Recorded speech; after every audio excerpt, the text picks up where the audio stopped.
introduce Dr. Katrina Mackie, and well, she'll explain herself.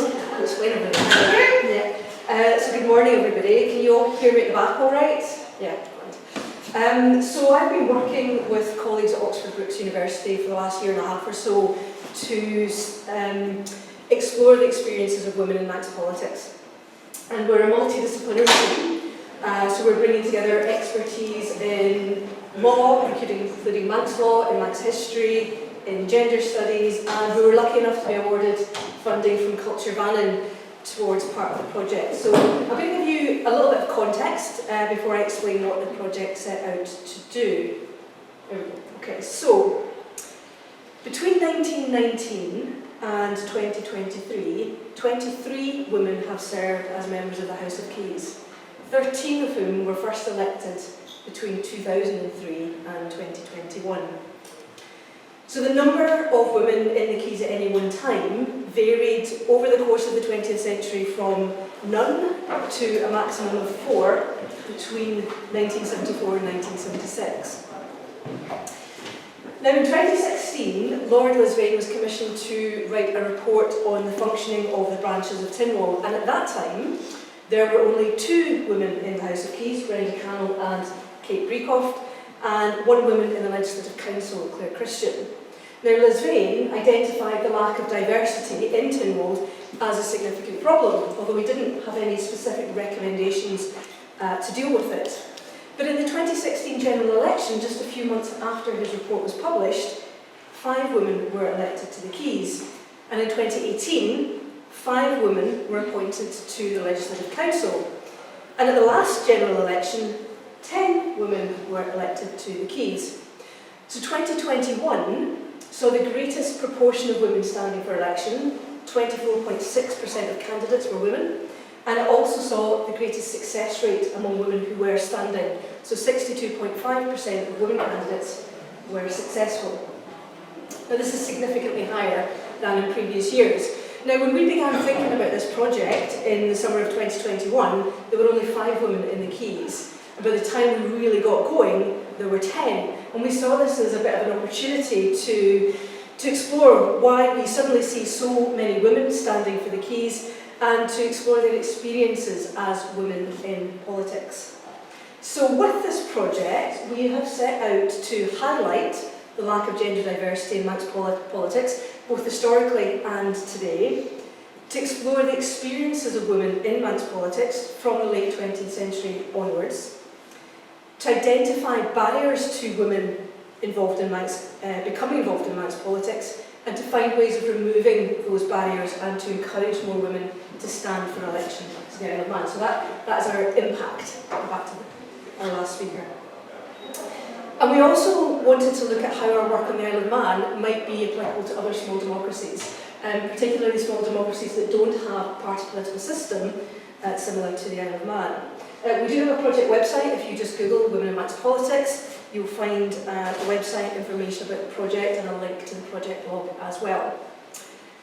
So the way in which we're doing this is we're taking a multi-method approach centred on data analysis, documentary research and interviews. So we've looked at electoral data, we've analysed that to explore the numbers of women standing at each election, the number of women elected, the influence of political parties on the island.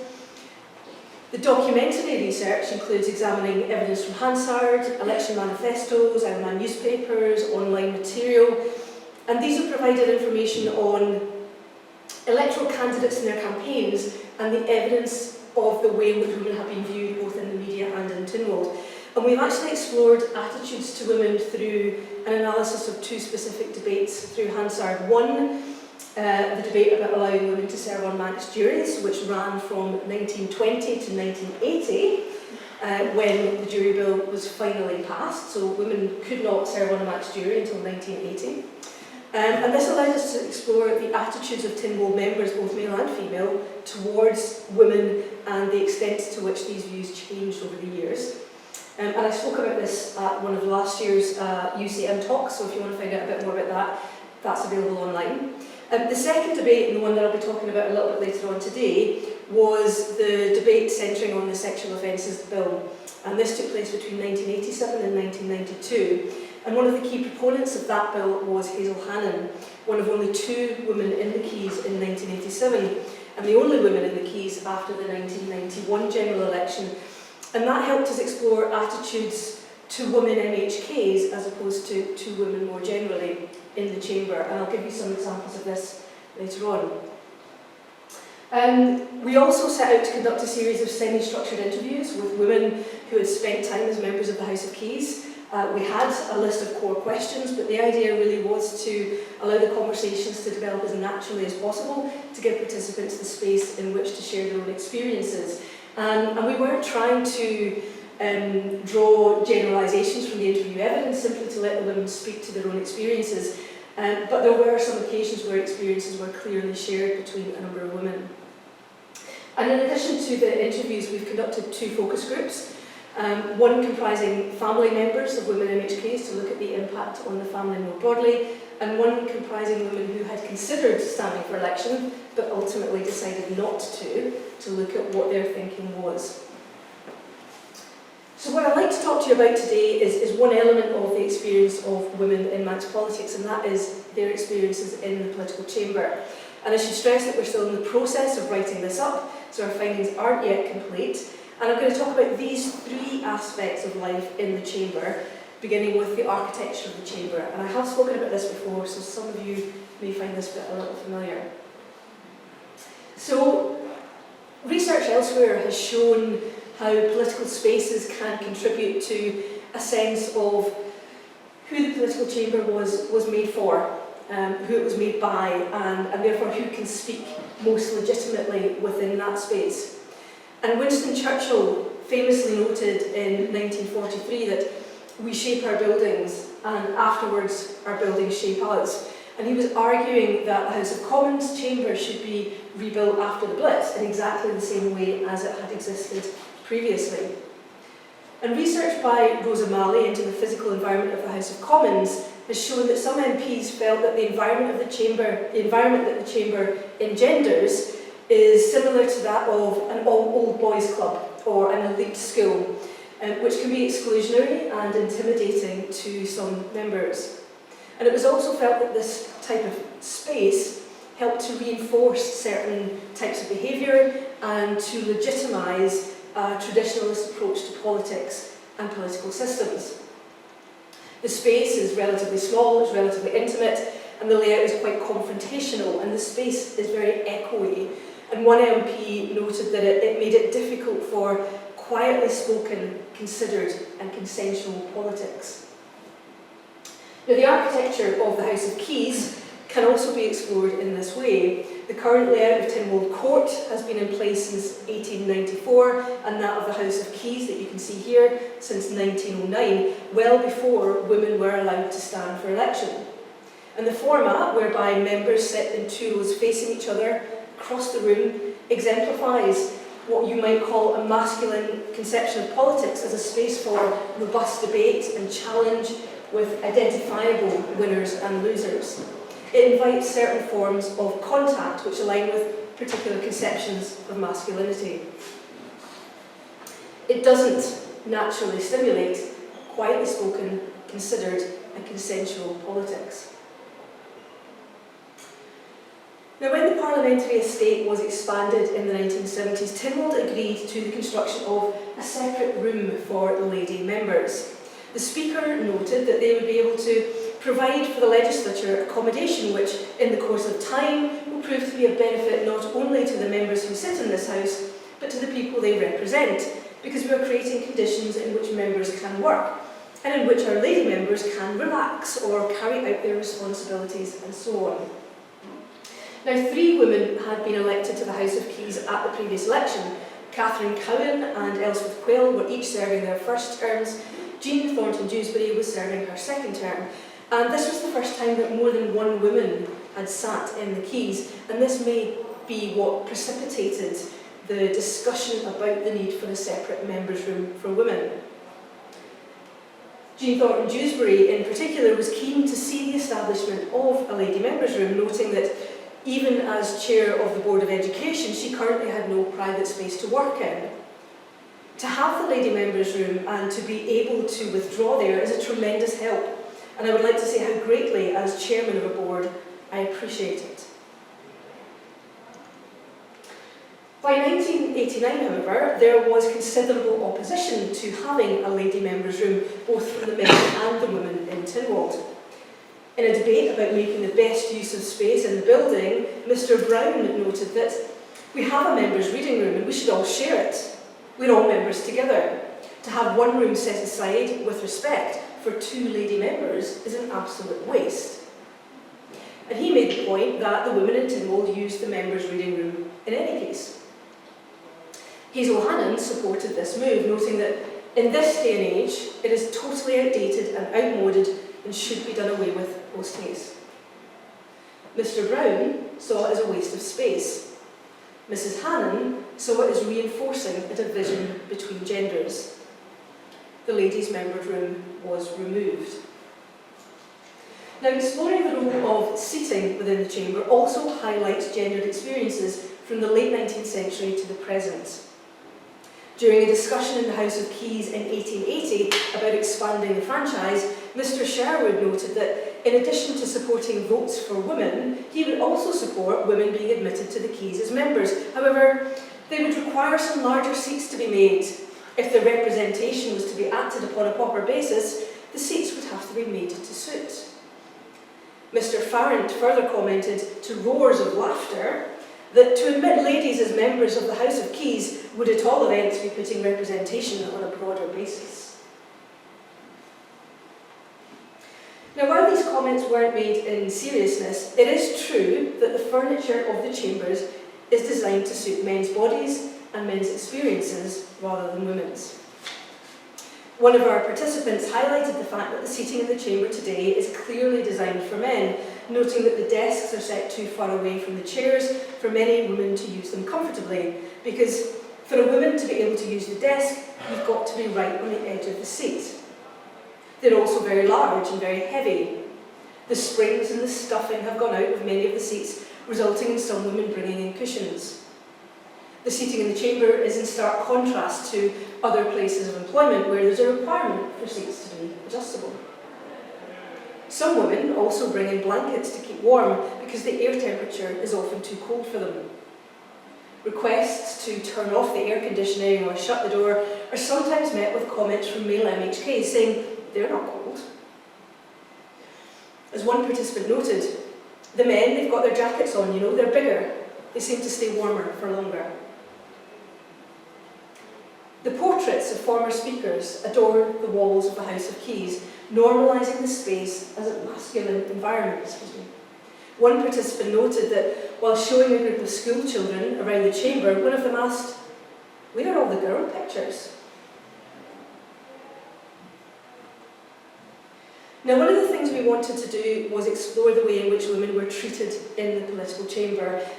We didn't have the luxury of time to read through every Hansard debate, so we chose to focus on a single issue where we knew a woman MHK had played an important role and had been criticised for her views.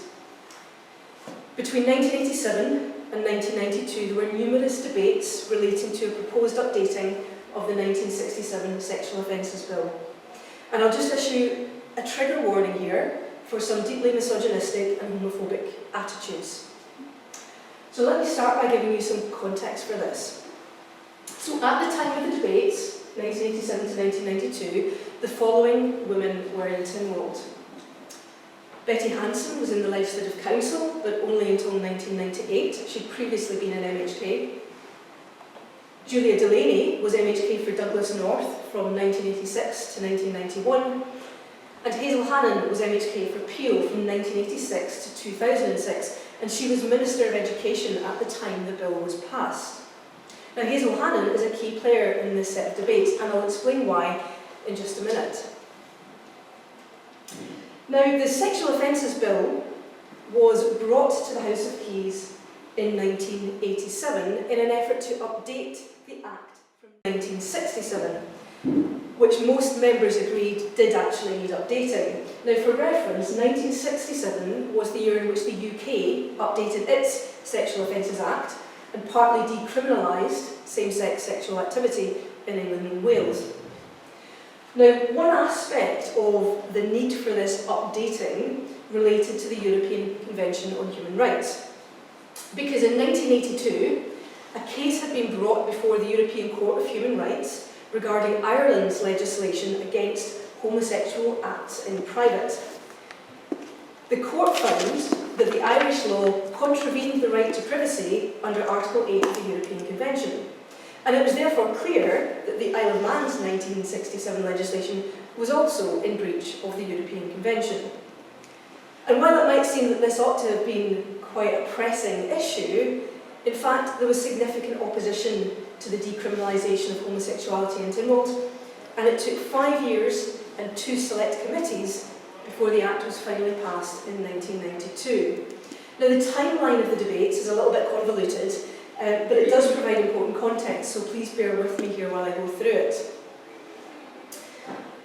The first Select Committee reported in 1988, and they recommended numerous changes to update the 1967 Act, but they felt that the current law on homosexuality should not be relaxed. Only Hazel Hannon and Alan Bell opposed the bill. A revised bill came to the House in 1990. In that, there were 2 new clauses which effectively decriminalised homosexual acts in private between consenting males in line with the European Court of Human Rights, Convention on Human Rights. Now, the feeling among the executive was that either the Isle of Man changed its own legislation or the UK government would legislate for them. But even then, a majority of members of both the House of Keys and the Legislative Council voted to exclude these 2 new clauses and retain the existing legislation regarding homosexuality. Another Select Committee was established to look at the bill. And it's worth noting that the period sort of 1988 to 1990 was the peak of the AIDS epidemic, and surveys in the UK and in the US have shown that the late 1980s was one of the most homophobic periods in terms of attitudes towards homosexuality among the general public. Now, in 1991, the second Select Committee recommended the removal of these 2 new clauses, clauses 9 and 10, and a majority in the Keys and in the Council agreed. Once again, Tynwald had voted to retain the status quo. But after the 1991 general election, it was up to the new House of Keys to take that bill forward.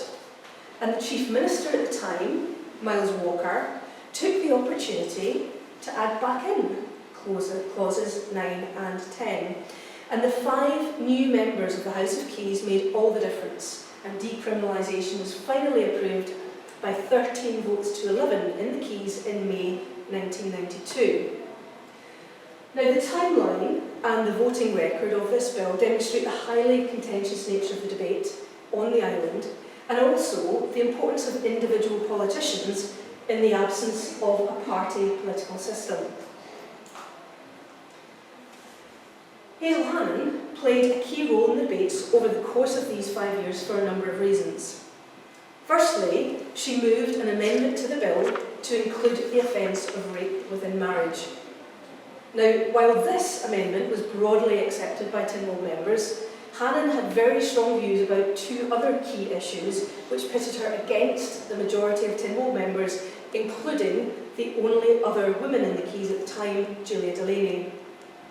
Firstly, she pushed hard for the decriminalisation of homosexuality on the Isle of Man. And secondly, she opposed the inclusion of Clause 38, which prevented the promotion of homosexuality, the equivalent of the UK's Section 28. Clause 38 remained in the Act until 2006, when it was repealed through an amendment by Hazel Hannon. And this again demonstrates, in the absence of a party system, the actions of individual politicians can carry a huge amount of weight. So in studying the debates surrounding the Sexual Offences Bill, we wanted to explore the extent to which women MHKs were subject to misogynistic remarks, the form that these remarks took, and whether or not there were particular types of misogynistic comments that could be usefully grouped thematically. So let's have a look at some examples, and let me just reiterate that trigger warning here. I want to start with an exchange that took place on the 1st of May in 1991, where Julia Delaney challenges Hazel Hannon about her views on Clause 38. Now, Mrs. Delaney begins by saying, "Mrs. Hannon is a great protagonist of rights. Why hasn't she produced a Bill of Rights so that we can seek from this Human Rights Convention?" Mrs. Hannon, "I've told you why." Mrs. Delaney, "Aha, how nice." The Speaker, "Right, ladies." Laughter. Mrs. Delaney, "I was replying to the member in her facetiousness. I do not wish to be associated with her attitudes." Mr. Kermode, "Oh, scratch her eyes out."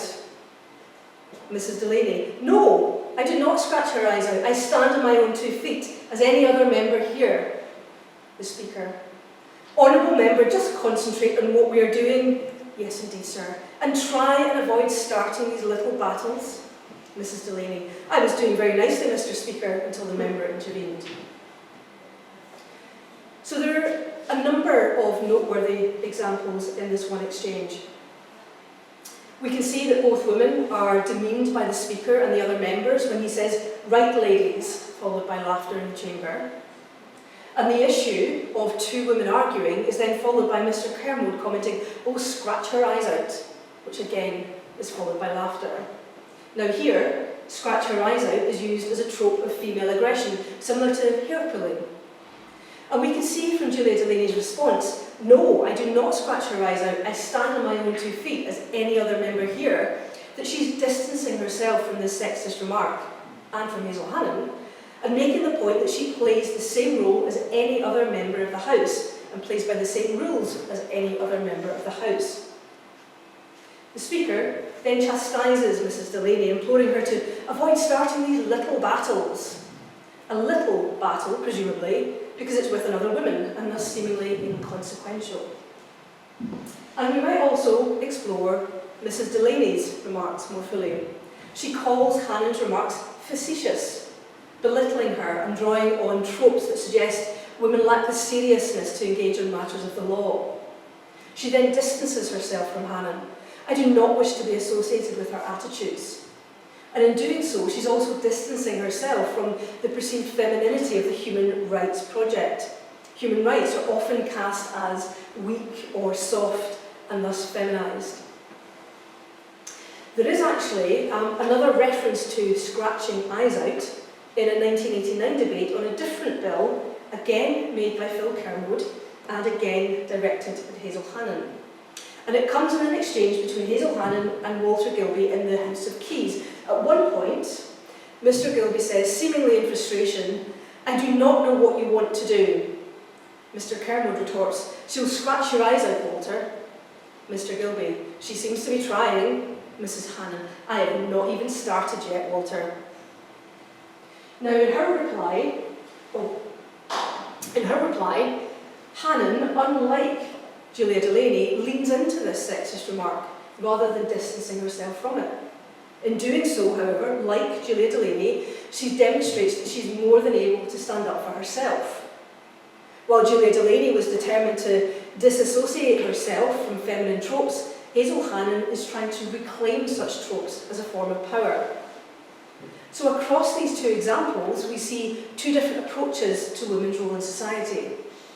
Mrs. Delaney seeks acceptance like any other member, whereas Mrs. Hannon sees the institution as being the thing that needs to change. Put another way, Delaney empathises with the negative views men hold of femininity and wants to distance herself from them, whereas Hazel Hannon sees the men and their views as the problem. Other comments made in the sexual offences debate display some of the members' attitudes towards women in general. In 1987, Walter Gilby commented, "I also agree with the Chief Minister that none of us likes debating a matter such as this. I think it's profoundly embarrassing to do so in public and with the ladies present." And this mirrors some of our findings from the jury debates of the 1920s to 1980s, when certain things were deemed not to be appropriate for women to hear. And the attitude of some male MHKs towards women can be seen in this more revealing comment from Donald Madrell, also in 1987, and this comes with a particularly strong trigger warning. The remark was directed at Hazel Hannon during a debate about the possible inclusion of rape within marriage as an offence in the new Sexual Offences Bill. He says, "As for a woman always being raped by a man, it makes me wonder sometimes just how enticing women are to men when they wish to be. Her opinion of men always trying to rape women if women do not consent, even in marriage, quite appalls me."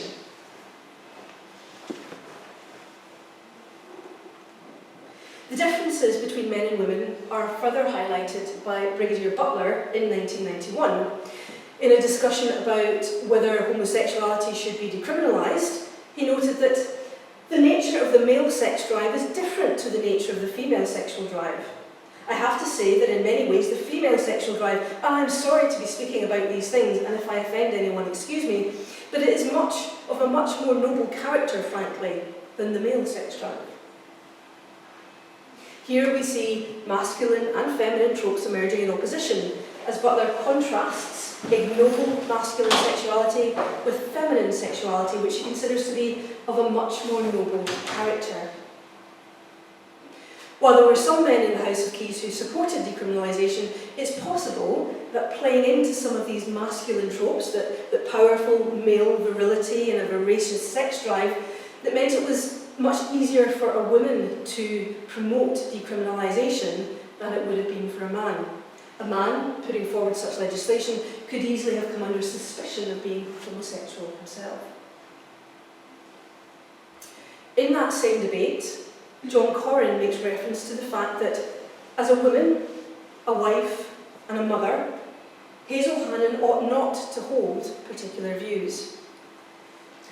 There are many things that have disturbed me in this debate. The going overboard by the Honourable Member for Peel, "She really is the limit." How can a wife and a mother, embrace these acts is really beyond me. In other words, there are certain views that women are allowed to have, and certain views that women, particularly wives and mothers, shouldn't have. By saying that she's the limit implies a scolding like you might do a child. And this form of infantilisation is also seen in remarks deemed to question Hannon's ability. There are some examples directed at Hazel Hannon that are quite condescending and often hint at a perceived lack of ability. In 1991, Mr. Corrin suggests that perhaps the Honourable Member for Peel might learn something if she actually listened when other people are speaking. In that same debate, Dr. Orme notes, "I hope I managed to follow the explanation that the Member for Peel gave. Mrs. Hannon, I'm afraid, the Member for Peel, passed very quickly over all sorts of complicated financial arrangements, and it seems to me there were some quite important points there." Now, these comments may not be explicitly sexist, because the same comments could have been made about a male MHK, but there is perhaps an implication that, as a woman, Hannon is less likely to understand political nuances or complexities than a man. And these types of views were also evident in the jury debate, where it was felt that some technical matters would be beyond the comprehension of women jurors. Further examples of condescending attitudes towards Hazel Hannon include a comment by Dr. Mann in 1991 stating that, "I know the member putting this forward is very sincere in how she feels, but my personal position on this, in common, I think, with the majority of members of this House, is that... In other words, his opinion holds more value than hers, and hers is a minority opinion, with the implication that it's therefore the wrong opinion. His use of the word feels is significant. Here we have the trope of men being the rational beings and women as emotional beings. He thinks, she feels. It's deeply patronising and correlates with the very old trope of women being deemed to be too emotional for the business of government. Indeed, one of our interviewees reported being advised by a male parliamentarian, "You'll be all right here if you think like a man." Another of our participants described how one woman MHK chose to wear a suit and tie in the chamber on occasion in order that she might be taken seriously by male MHKs. In a debate the following week, Mr. Leaventhorpe addresses Hannon, saying, "Just because you do not get your way in something, you do not go off like a spoilt child and vote against it." This again devalues Hannah's opinion, negating her right to express her vote. It's both patronising and infantilising. Again, the framing is that the majority position is the mature position, and everything else is a feature of immaturity. So to conclude this section of the talk, I'll just reiterate that these were comments that were made on the record, which both the contributing MHK and the Speaker of the House felt were appropriate for public recorded discourse.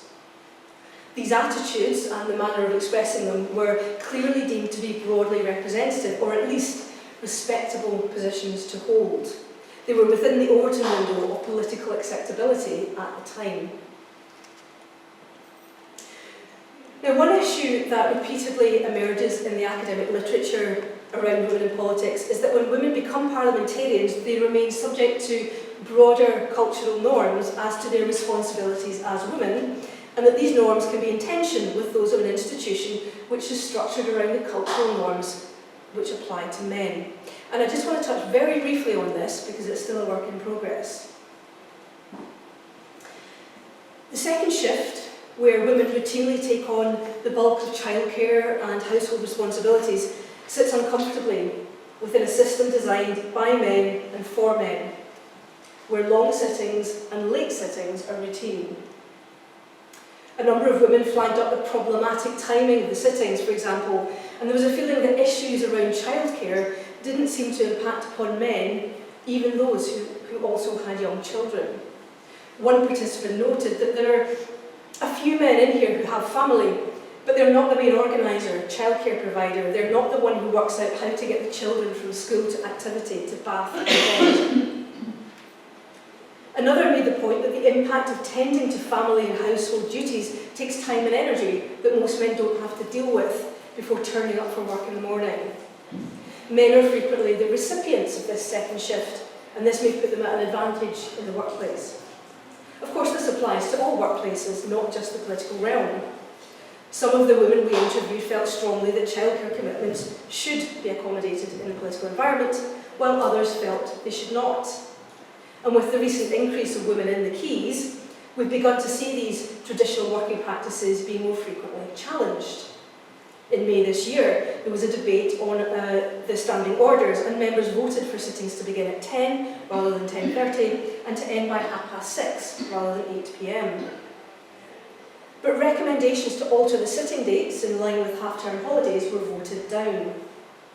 The debate around these recommendations is very interesting, with a mix of views shared by both men and women in the Chamber, and it's not something that I have time to go into today, but it is something that we'll be exploring more fully later on. Finally, there is some evidence that with the significant increase of women in the House of Keys, the tone of the debate has changed. A number of participants described the Chamber in the past as a bear pit or an old boys club because of the adversarial tone of the debate. Some of our participants had direct experience of the tone of debate prior to 2016, while others had spoken to those whose time in the Keys had straddled the 2016 election. There seems to be a clear perception that it's not like it used to be. One respondent noted that they said that with 5 women in it, that the mood and the tone of the debates and everything improved massively at that point. Is it politics or is it the person? Is it the gender? I don't know. We don't know. Male MHKs also seemed to notice the change, expressing the view that the tone of the debate had become more respectful and that Parliament was more collaborative than it had been previously. So I'm going to finish there. Manx politics no longer operates in a predominantly homosocial space into which a small number of women occasionally intrude. At the moment, 41.6% of our elected representatives are women. We've reached what might be termed a critical mass of women parliamentarians, but we've yet to see whether that critical mass will hold. With this shift, the culture of the Chamber may become more welcoming, indeed more attractive to women candidates. And being a woman parliamentarian might seem like an achievable prospect as well, because it doesn't seem so unusual. Rather than seeing women parliamentarians as exceptional women, ordinary women, like you, like me, might begin to feel that there could be a place for them in the chamber. Thank you.